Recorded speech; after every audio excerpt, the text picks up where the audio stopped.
From the 1011 Now Alert Center, This is the Night Beat. sponsored by Pella Windows and Doors of Lincoln. Good evening and thank you for joining me. I'm Jessica Blum with your headlines for Wednesday, April 15th. First, we are learning the identities of the officers involved in a shooting that left a woman dead after she kidnapped and attacked a toddler with a knife at Walmart. It's a story being shared across the country. A 31-year-old woman who shot and killed by police officers after kidnapping and attacking a 3-year-old boy with a knife outside a Walmart yesterday morning. Today, the Omaha Police Department releasing the names of the 2 officers involved in the deadly shooting. Both have been placed on paid critical incident leave. Patrol officers Roger Oseca and Brian Seaton were involved in the shooting death of Noemi Guzman. Both officers each have 22 years of police experience, but I want to warn you, I am about to share pretty graphic body camera photos from police, and these images are disturbing. In this photo, you can see a Guzman holding a knife toward the head of a young boy in a shopping cart, and an officer having his gun drawn. Law enforcement was not injured during this incident, but the boy was rushed to a hospital with cuts from the knife. That scene at the Omaha Walmart was every parent's worst nightmare. Their child attacked by a stranger with the worst intentions. The unthinkable became reality for the Hillmans yesterday, and we heard from the family as they continue to process the horrific incident. Our sister station up in Omaha had the chance to sit down with the parents of 3-year-old Kyler today. The family says they're still scrambling to make sense of what went down yesterday morning and are just grateful it wasn't any worse. Casey and Sarah Hillman say that Kyler is the youngest of 6 children, describing him as their little cowboy, hardly ever seen without a pair of boots on. It was exactly that cowboy-like toughness he showed yesterday when a 31-year-old woman attempted to kidnap him and slashed his face with a knife.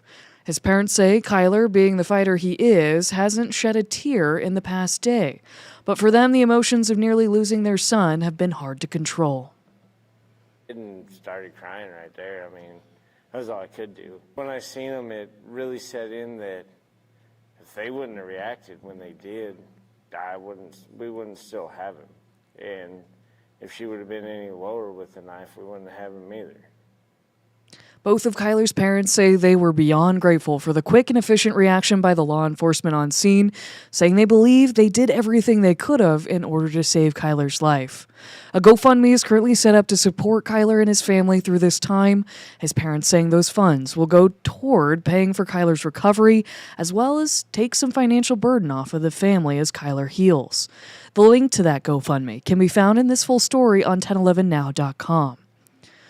And we're learning a bit more on Noemi Guzman's background. In March of 2024, Guzman was accused of setting her father's home on fire and breaking into a church in Omaha. Investigators say a priest had barricaded himself in an upstairs bedroom.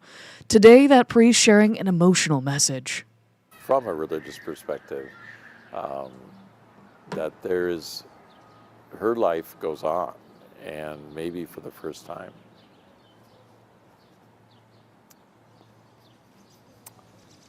For the first time, the voices have stopped, and she can be at peace.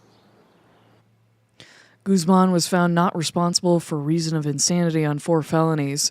In June of last year, a judge ruled that she continues to suffer from mental illness and schizophrenia, adding that she was a danger to herself and others and should be under court supervision. Before yesterday, there were no court records that indicate she wasn't following her treatment. She was scheduled to appear again in court in June of this year. Back here in Lincoln, the owner of Capital City Sports Cards woke up to police calling about a burglary this morning.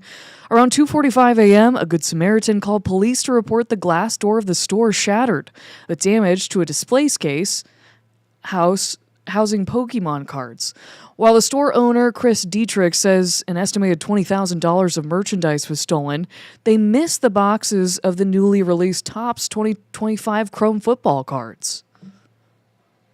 We have a bunch of good customers that we're excited to get product to today. Today's a big release day. It's a big day in the hobby for us. So we were hopeful and thankful that that wasn't the stuff that was stolen. So we're trying to get everything patched together so we can get back out there.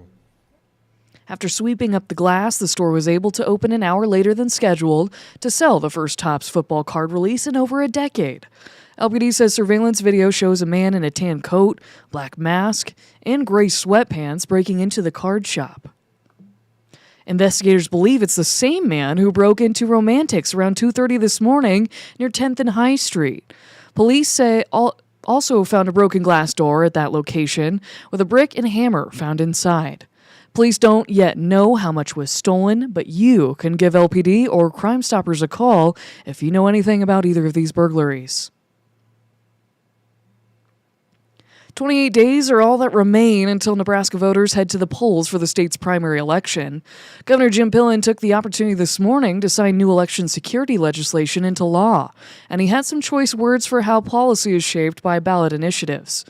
Today, the governor reiterating his criticism of that process.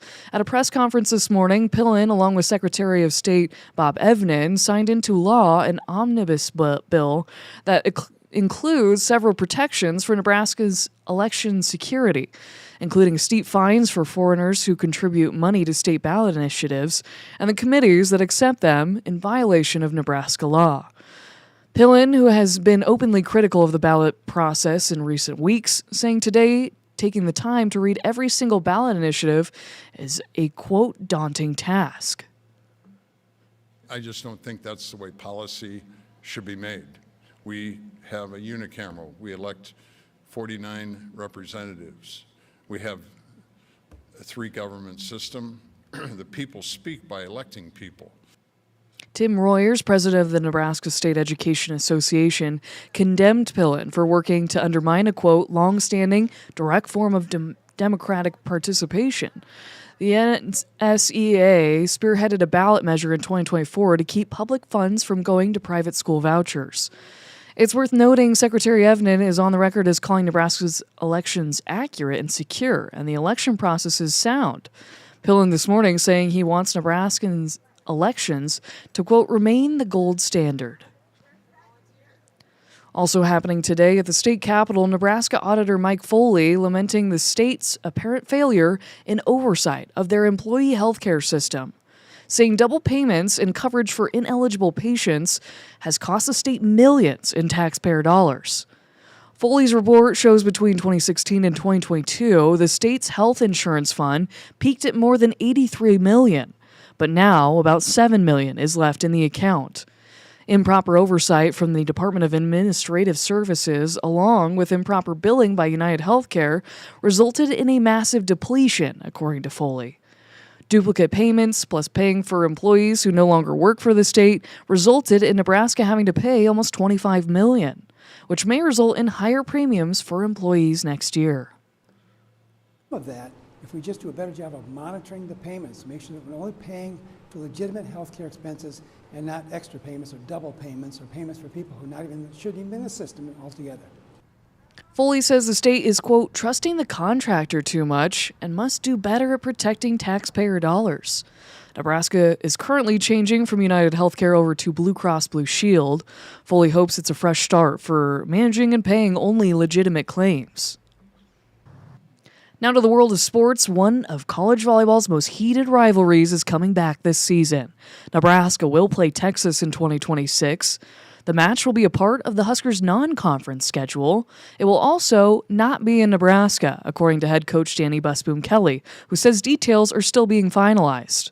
This should be fun. The schools have met 58 times, and there have been some epic finishes. Of the matches, 3 were in the national championship. That includes back in 2023, when the Longhorns swept the Huskers for the title.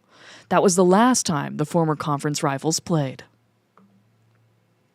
Finally tonight, and rounding out your night biz, check the 7-day forecast. We're watching for fire danger on Thursday, before a risk of severe weather on Friday, namely in far southeastern Nebraska. And then there are already freeze watches in portions of southwest Nebraska heading into Saturday. So keep your head on a swivel with the weather going into this weekend. We'll be nearing record highs in Lincoln Thursday with a forecasted high at 88 degrees, that old record of 91 degrees set back in 1964. Friday, the time of a cold front will determine the setup for severe weather, but we may try for 70 degrees, not quite get there, and see falling temperatures with a gusty northwest wind coming after that front moves through. Then we're looking at breezy conditions on the backside of that system, temperatures falling near freezing Friday night into Saturday morning, but temperatures trying to rebound into the 50s for a seasonally cool day. Then into Sunday morning, temperatures falling below freezing in Lincoln before rebounding nicely back into the 70s, but we're headed closer to around 80 degrees through much of next week.